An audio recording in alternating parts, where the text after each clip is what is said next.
What's happening, guys? Pete back with you for the season premiere of the Seventh Corner podcast. Hope you guys are doing well.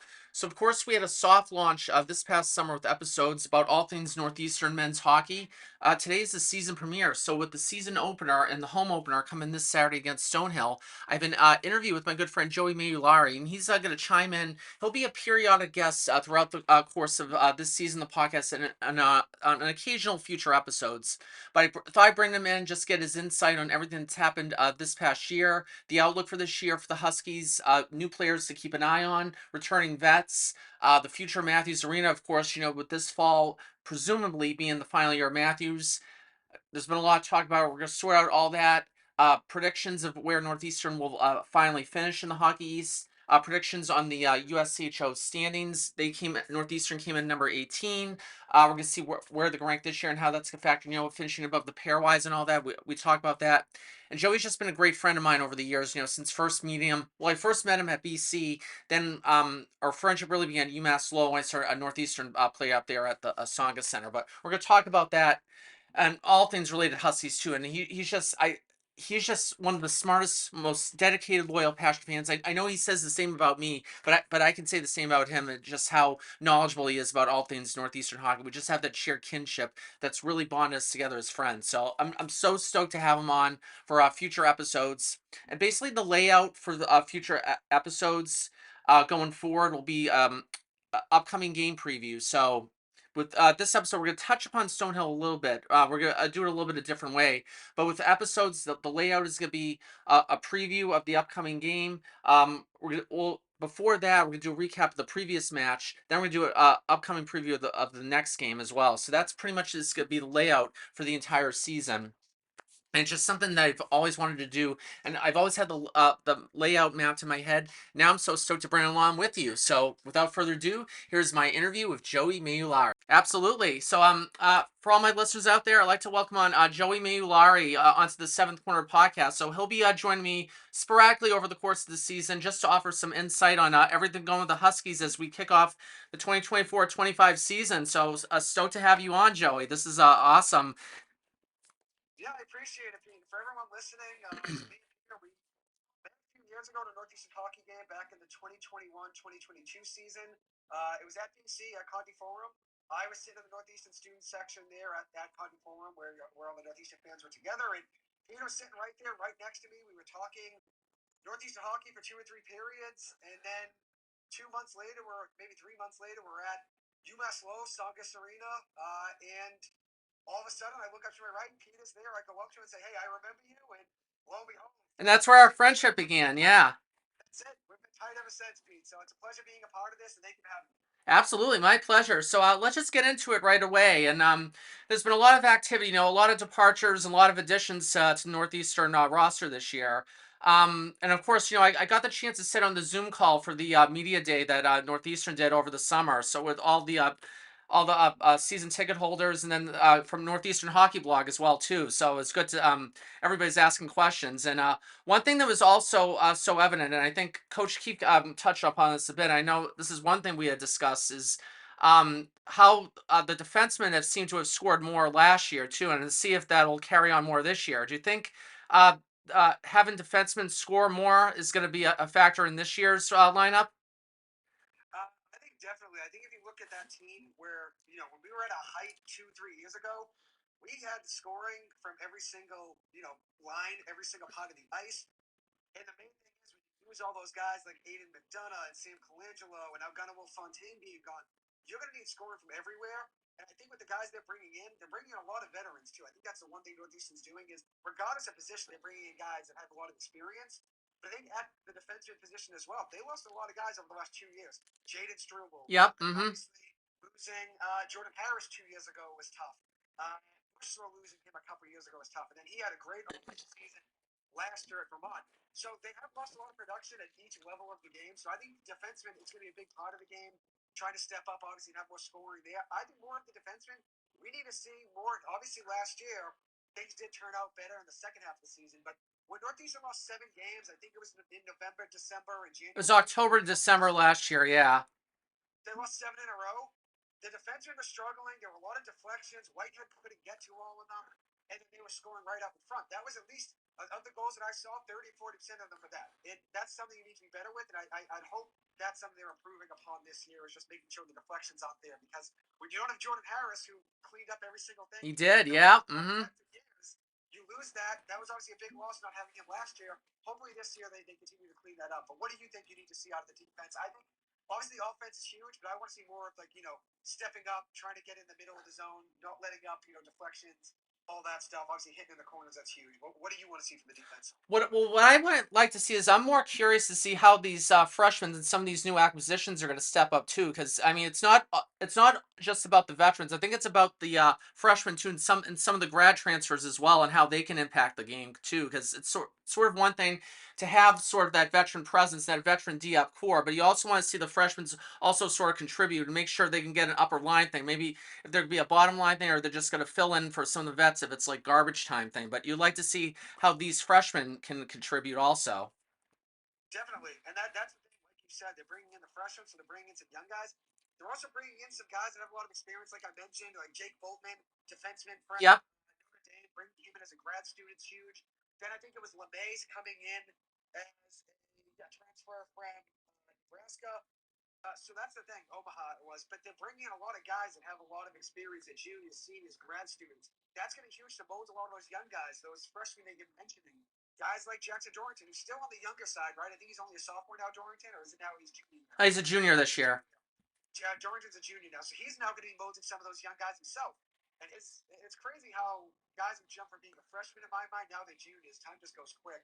But that's the thing. It's going to be good to have those guys, molding those young guys and getting ready, obviously, to get a lot of playing time. I mean, like you noted, and like I've already noted, they've lost a lot of guys, right? A lot of movement in the portal over the last year. So guys are going to get a lot of minutes, a lot of time to show what they can do. It's going to be fun to see. Absolutely. And one guy I just want to highlight real quick, a freshman D is Jack Henry, 6 foot 0, 190, shoots right from Scanalities, New York. So yeah, he's definitely one that D to talk about, definitely contributing in a big way too. Definitely, for sure. I think he's going to hopefully have a role this year. I think if you look at a lot of the defensemen, right? Like, I'm looking here at the Northeastern Hockey blog's depth chart.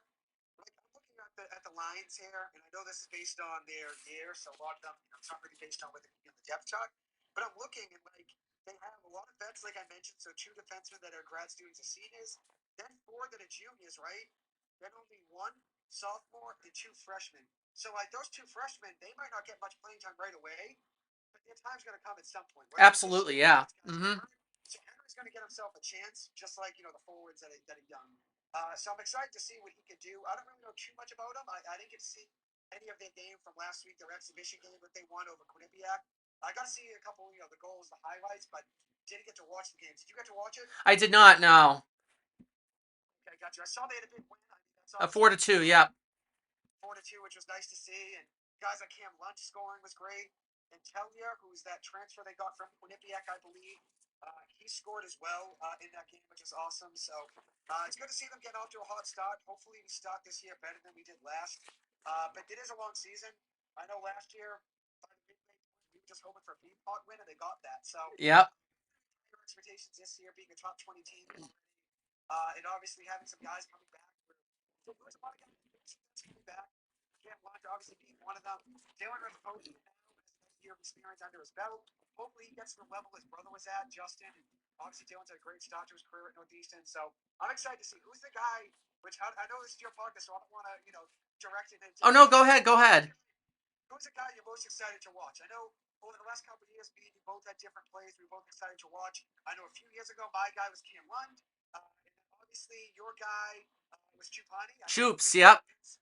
Chips, you're a big fan of. I love Cam Lund. Who's that young guy, whether it's a freshman or a sophomore, or maybe a guy that hasn't gotten the chance to play much yet, that you're excited to see maybe potentially break out? I think definitely number one on my list is Anthony Masu. I think absolutely, and he's from the town next to me in Arlington's too. So I think he's primed to make an absolute huge step up too.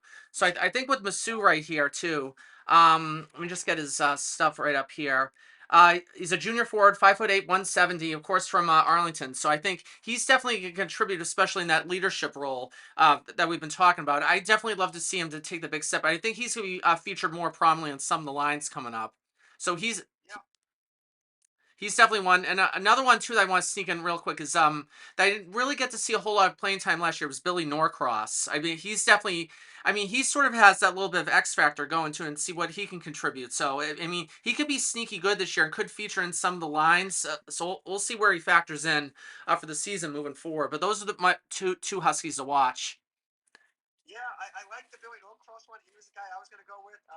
We started playing in a lot of games. It was just he wasn't really getting many opportunities, last year. I think he was only a freshman, right? Last year, Yeah. but he was a bigger kid. I remember seeing him on the ice. I thought he had a similar build to Cam Lund, Mm-hmm. similar size. I don't know if he's as good of a skater as Cam Lund. It was a little bit tough to tell in the minutes I saw on the ice, but it looked like he had a similar skill set to some degree.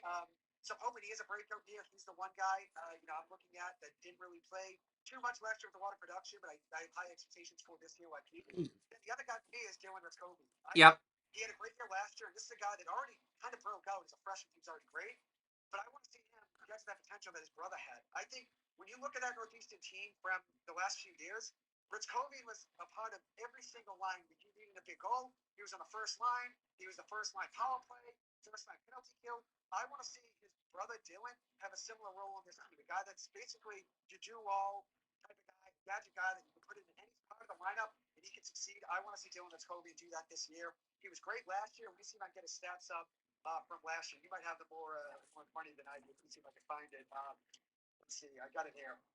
So last year, Rich Kovian had 7 goals, 27 assists, 34 points in 34 games. Finished with 93 shots in 34 games, which isn't bad for a kid that was young. And hopefully this year he takes a big step up. He's the one guy that I'm looking for to hopefully be double-digit goals. I'm hoping for like 15 to 20 goals. 20 might be a lot considering he only took about 3 a game last year, or 2 a game. But I'd love to see 15 goals out of him. Absolutely.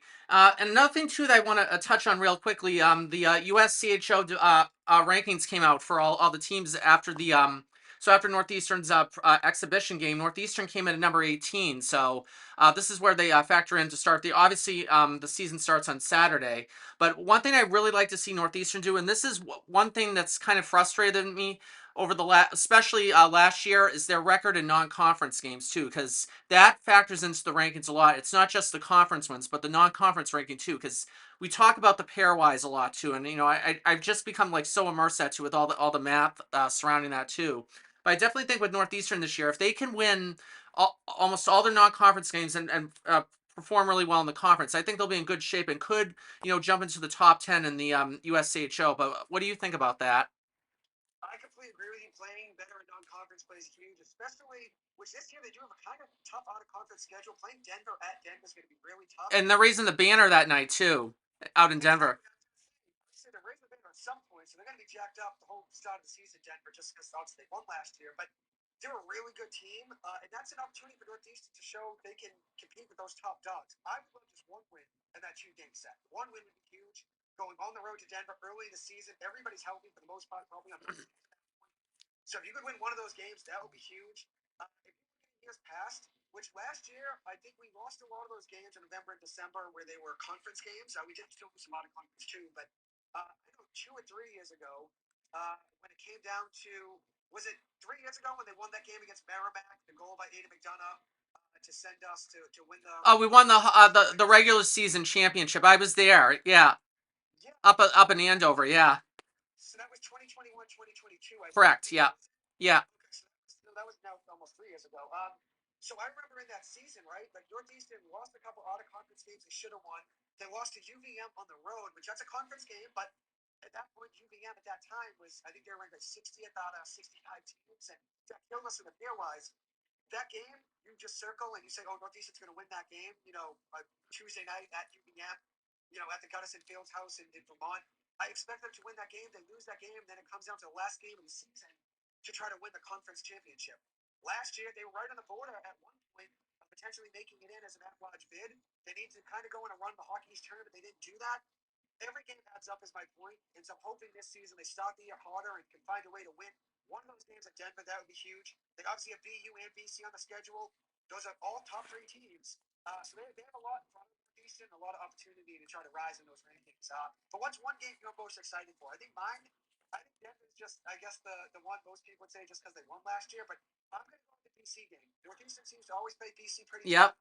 Cam Lund always has the Phantom Cam Blunt hat trick game against BC. Hopefully he We does were it there again for this that year. one. Yep. Last year, the hat trick game came on. 2 years ago, me and you were at that game when Northeastern kind of blew them out. I think it was like a 6-1 game, and Colangelo had a couple crazy goals in that one. Yep. That I'd say the BC game is the one I'm most excited for. But what about you? I definitely think, looking on the schedule, just going forward, I definitely think, the ones against BU are always a lot of fun. I think against Arena is always my favorite road arena for some reason too. Just going in that crazy environment there. Northeastern's had a little bit of difficulty playing there, especially last year in the postseason, the hockey's quarterfinals, I think. So I definitely think what Northeastern BU is definitely my favorite, and I love going to Agganis Arena, just being out in that crazy atmosphere, and them coming to Matthews also. I think that's also going to factor in also.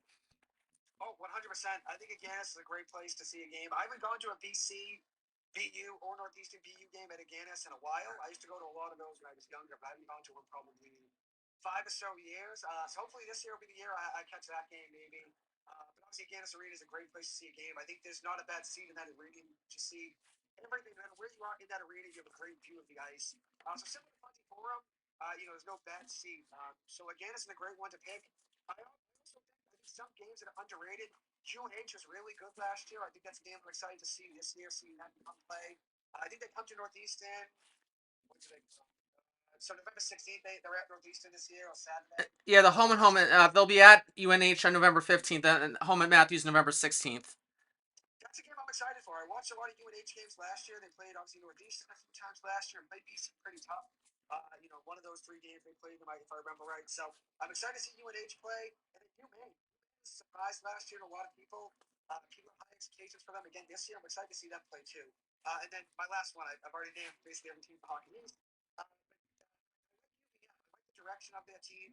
They were a younger team last year. They played hard. They played a little scrappy, which I like. Still kind of on the rise. They didn't have a great year last year, but better than 2 years ago. I'm expecting a little bit better for them this season as well.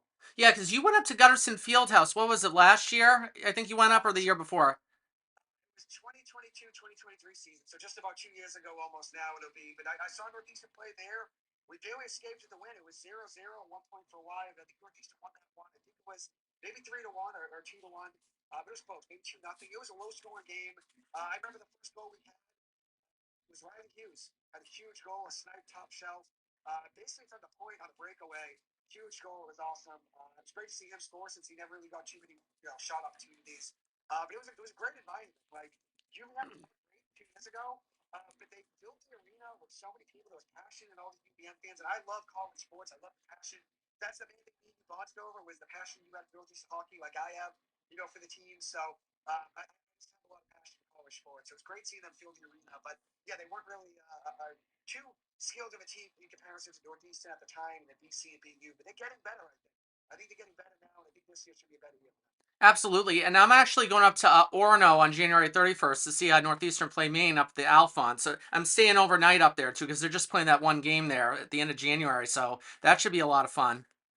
That's awesome. Yeah, you've had a lot of your away arenas. Have you gone to that arena before? I have not. No, this is my first time. This is always on my bucket list. So, but There you go. I remember you mentioning it before.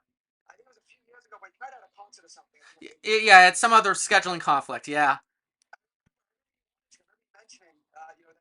I just didn't realize you never went there. Wow. Have you been to Gunnison Fieldhouse I before? have not. That's also next on my list. So I mean, That's a cool arena. It's nice. It's different. It's mm. different, which I like. But you've been to UConn, right? You have? I've been to UConn. I went to the Toscano Ice Forum last year too. That was amazing. Completely brand new. It's a lot smaller. It's better than them. UConn playing at XL Center too. So I think Toscano Ice Forum. It's simply built for hockey. Brand spanking new, very spacious. I think it's one of the top new arenas out there too. So I was really impressed with it when I went. I think it was back in February, March. I think. Yeah, I remember. I remember seeing it. I think you posted it, Yeah. which was awesome. So you've been to a lot of the away arenas. Like Merrimack, obviously you've been to. UMass Lowell, you've both been to. Have you gone to UMass Amherst? I have, yeah. I went out with my buddy Scott a couple years ago. Then I went another time out last year too. That was a lot of fun. That one is huge. I mean, just the whole space out there too, and just the sight lines with every two. It's absolutely massive out there. But it's always a good time out there.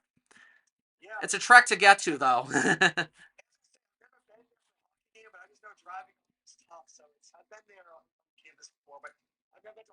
it's tough to get out there. It's not an easy drive. So I'm with you. You've hit all the close ones, which is great. And you're the biggest Northeastern hockey fan I know. So you've hit all the big arenas. You've gone on the road for them.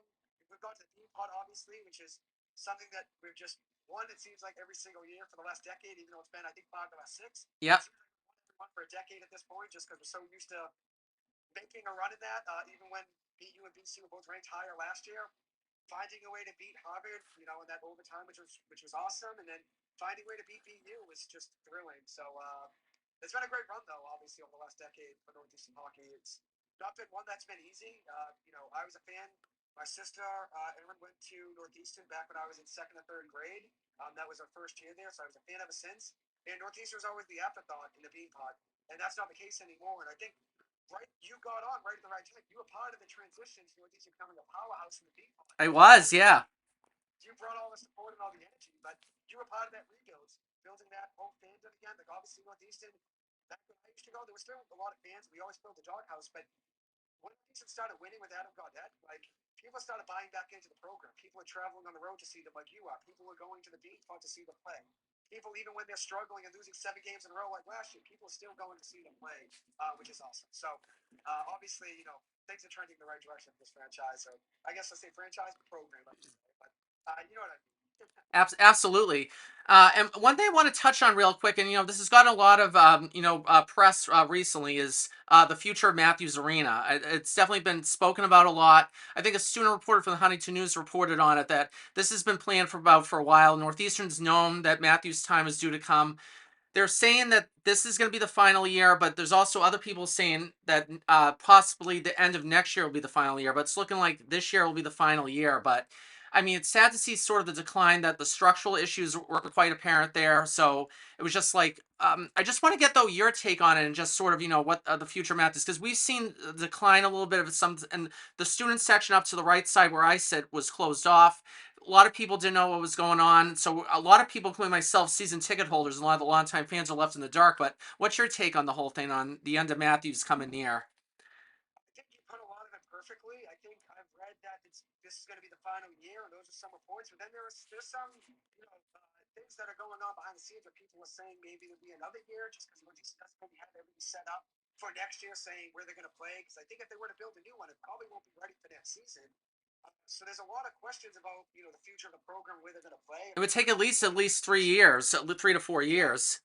that's the thing. So that's why it's like maybe they might wait and hold it for one more year extra and just start building that as soon as possible. And it'll be right around where Matthews is right now, right? The project they've been building. I think is it on the same property or It's is on it the same land, yeah. same land? So that's the thing. It's not like it's like behind it. I was thinking it was behind it, but if it's on the same land and it's not just something next to it, then you kind of have to completely tear it down at some point in these 2 years. I guess two would be quick. For building a whole new arena, especially nowadays. With construction being the way it is in Boston, I think it's a tough ending, no matter whether it's this year or next. I know for me, being a longtime hockey and basketball fan, that obviously you're a hockey fan, but you like the basketball team as well. It's going to be a lot different not seeing Matthews the way it is. Mm-hmm. It's sad, but it's something we kind of knew was coming at some point. I know 2 years ago there was some talks once they started walking that part of the arena on the upper side of the doghouse, and that right side of the arena. Once they started walking that side about 2 years ago, I think we talked about this, saying it's probably going to be at some point they're going to do something. And at first it was just renovations. They're going to still try to keep it structurally in sound. And now that obviously it's not in sound, they had to make a different decision. And it's obviously tough. I know with how much history is at Matthews Arena and how many games me and you hope to see there, it's going to be really tough not seeing it the way it is. But that's why this season I'm going to cherish every moment. I'm not going to take it for granted. Last year I didn't go to as many games as I wanted to because I was busy with school and stuff. But Yeah. I'm going to try to hit as many games as possible this year. And I know you're going to do the same. I mean, you're going to be at every game, I'd imagine, right? Like Oh, you can't. I'm always there because I'm a season ticket holder. So Friday and Saturdays at 7 p.m. at Matthews, that's where it's at. So The Sunday games that they have. They ever have a Sunday yeah, game they on have the one team? Sunday game this year against Bentley. I think it's Thanksgiving weekend, December I 1st, think so. at 3 p.m. So You got it. Yeah, that's one yeah. of the few Sunday games they've had. I was gonna say they have games on every day of the week. It seems like, and you've always gone to them. Tuesday night games. You've both gone to those in the past. I know.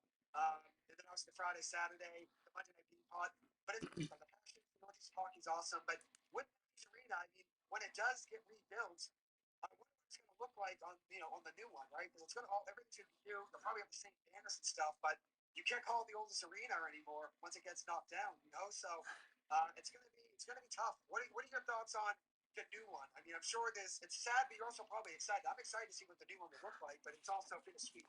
I mean, I'm excited too. I mean, I would like to see them incorporate something from the Matthews, especially the oval that's right above the entrance there. If they can incorporate that into the new Matthews Arena in some way and pay tribute and homage to it, I think that'd be awesome. So hopefully they'll do that at some point down the road if they're factoring the plans. But it's just not going to be the same arena too. I mean. They're gonna add more seats, and I don't know what the capacity of the new arena is gonna be like. I mean, it's still in the planning stages, obviously, but I definitely think a lot of not just Northeastern men's hockey, but men's the basketball, then men's and women's hockey, men's basketball. So a lot of teams are going to be impacted by this. So it'll be interesting to see what happens moving forward. Yeah, I think you put it perfectly. I think when the new one does come, I'd imagine it'd be more seats. I also wonder if they're going to put maybe more facilities in there for the hockey team. And I know they have their own weight room now, but it's older, and the locker rooms are a little bit older, even though they've kind of renovated them. Everything's going to be new there, so I'd imagine they're going to get a new facility for a weight room, all state of the art facilities. Probably for men's basketball, I'd imagine too. I know they're in the Cabot Center where they work out. Women's basketball's there too. But I'd imagine on the whole new side to the athletics department. And maybe it can be a good recruiting pitch to some of these kids in college hockey, saying, "Hey, we have a new arena coming. It might be 2 years down the line. That's when you can really start recruiting guys." Anyways. And so maybe they can get some of those guys to come in and say, "Hey, new arena, it's gonna be new." Maybe there'll be more season ticket holders too that can buy in. It's going to be awesome. I'm excited, but it's also bittersweet. At the same time, it's going to be really cool. I think it might be good for the athletics pocket, but it's also going to be sad. You're losing a part of history, right? And not just a part of Northeastern history, Boston history, right? Because multiple teams have played there in the past, right? So it's the oldest arena in the country, I believe. Yeah, it So was the Bruins' original home from 24 to 28, and the Celtics play there as well too. That was their original place before they moved into the Garden. So a lot of Boston sports histories there. it's going to be devastating seeing it gone, but at the same time, it's going to be a good thing for the department to maybe recruit. You know what I mean? So maybe if they have new facilities and stuff along those lines. But it's not going to be easy, and that's why we're going to cherish every moment this season. I'm going to try to go to as many games as possible. It was just tough last year with grad school, but I'm still in grad school now. But now that I know this could be it, I got to beat every game I can beat. You know what I mean? I know Mark Walsh, which Mark Walsh very Oh well. yeah. At some point. Uh, he'll be going to as many games as possible with me. Just because it's obviously going to be sad without it. It's just you never know when that last year is going to be until it's the last year, and this might be it. Obviously with those reports coming out, so we'll definitely take advantage of the opportunity to go. And hopefully, Northeast has a great year. You know what I mean? I'm hoping this is the year where last year, when you lost a lot of those guys, the expectations weren't too high, but I still thought they could be middle of the pack in the Hockey East. I think I had them around 5 or 6 in the Hockey East in my predictions when we did it on my podcast last year with Mark Walsh and you.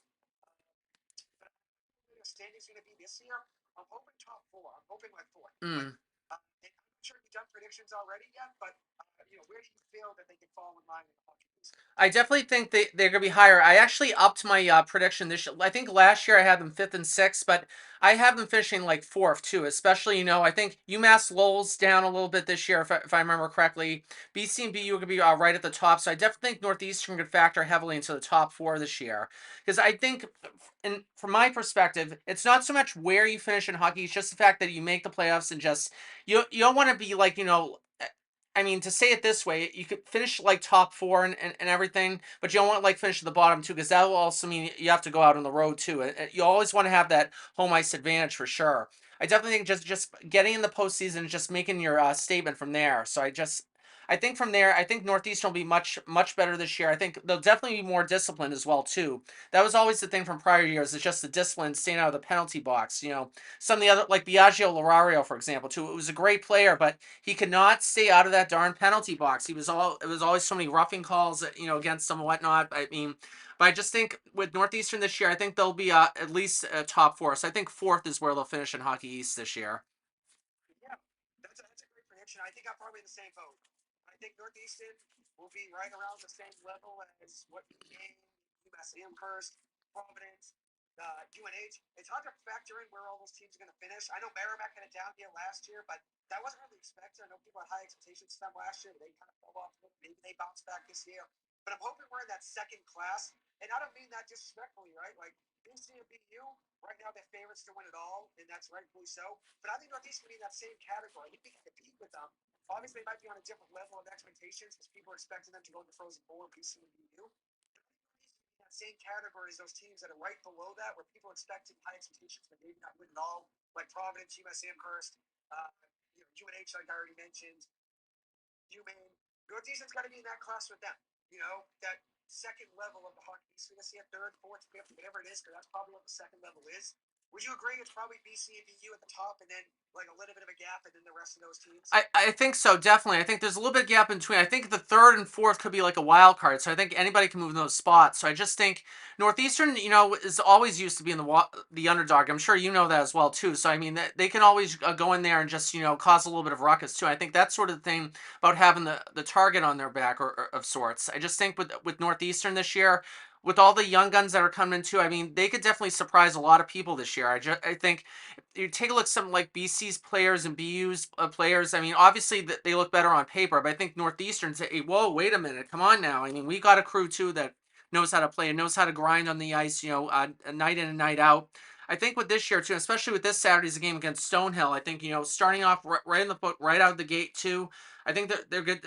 They're going to be well positioned to start out the season for sure. Definitely. I think last year we started off the year, it was like 6-0 against Stonehill, if I remember right. Yes, and it's kind of odd. It's a carbon copy of last year too. It's the season opening game. Against Stonehill. And I mean, it worked out last year, and obviously I didn't get to see any of the scrimmage from the Quinnipiac game. Quinnipiac's another good team, a team that was in the top of the rankings last year, and they gave BC a run for And their they won money. the national championship 2 years ago. Yep. Exactly. They're still a good team. Northeastern beat them 4-2, and this was this past Sunday at Quinnipiac. So I'm expecting big things from this team in comparison to last year. I think last year, having them at sixth was not disappointing. I think we just all knew that they were losing a lot of guys, so it was going to be tough for them to get back to number one or number two in the Hockey East. But now I'm expecting bigger things from the East. They have guys coming back like Cam Lund, Ozzy Dorrington, Cameron Whitehead was great last year in net. That's a guy I'm sure we'll talk about more in the future. And then the other guy I want to mention is Jack Williams. Yes. Yes. Yep. And then he really took off last year, right? And I think he's now, is he a junior now, Jack Williams? He's a junior this year. Yep. Junior. I think a couple years ago you were a fan of his game as a freshman, if I remember right. Yep. And then he Mm-hmm. kind of took off. So I'm excited to see what he does this year. I think there was a point last year on the 12-game stretch between November and February where he was the top goal scorer and the top point scorer in all college hockey. That's what Northeast needs. Northeast was great from 2017 to about 2022, 2023, when they were top of the line, competing for the Bean Pot, competing in the Hockey tournament and the Frozen Four tournament. They had a top goal scorer in college hockey every year. Adam Gaudette, Aiden McDonough, and then I don't believe it was going to be that guy. He ended up leaving, and then he was kind of that guy in Western Michigan. I'm hoping this year Cam Lund and maybe Jack Williams are that guy for this team, where you have a guy you can just go to in any big situation. They can light it up. 30 goals might be a lot, but I know that was something Gaudette was able to do. And McDonough flirted with 30 goals a couple times. I think he had high 20s a few times. So hopefully Northeast can get a lot of goals out of Jack Williams this year. That'd be my hope. Absolutely. And of course, Jack Williams is the captain this year, which, I predicted last year, and I'm not surprised that he's been made the captain this year. I just think having that veteran D right up front is really going to work wonders for Northeastern. And I think Jack Williams deserves it with all the hard work he's put in and everything this year. I just think there's nobody more deserving to get the captain honor than him, I think. Yeah, he had 17 goals last year, and then obviously was a leader on the ice. 17 goals in 34 games, but a lot of those were in that second half of the season. That's when he really heated up. So that's what Northeastern needs him to stay hot. And then one last thing I want to mention is the faceoffs. And I didn't get to see any of the game on Sunday when they played Quinnipiac. So I'm not really too sure what's going on, but Northeastern only won, I think, 28% of the faceoffs in that game. That's something we dominated for a while with Rich Covey and being great. And Jack Hughes was really good at one point when we had him at faceoffs. That's something we need. We need to win those faceoffs. When you're a team that might not have a 30 goal score, time of possession is important. You know what I mean? Shots on goal, that's important. Part of that is faceoffs, and obviously winning the faceoffs when you're on the penalty kill or on the power play. That's one thing we need to see this year is the which I'm just basing it off one game, looking at a box score, so it's tough to know what happened in that Quinnipiac game. But 14 out of 50, I think it was 14 out of 50 faceoffs Northeastern won. It looks like from what I looked at, that's not many. We need to be better than that, and I think you probably agree with me. Yeah, absolutely. And it all gets underway this Saturday at 7 p.m. The 2024-25 campaign kicks off in Northeastern men's ice hockey. Joey, it was great having you on, me, and share your expertise and everything on this. It'll be great. I'm sure I'll be seeing you at Matthews sometime pretty soon. But thank you so much for coming on the Seventh Corner podcast. Really appreciate it. It was nothing short of a pleasure. Thank you so much, Pete, for having me. It was awesome being here, and I'm looking forward to the next time being on. Thank you. Yeah, thank you so much. Take care, Joey. Have a good one. Take care. Have a good one. See ya.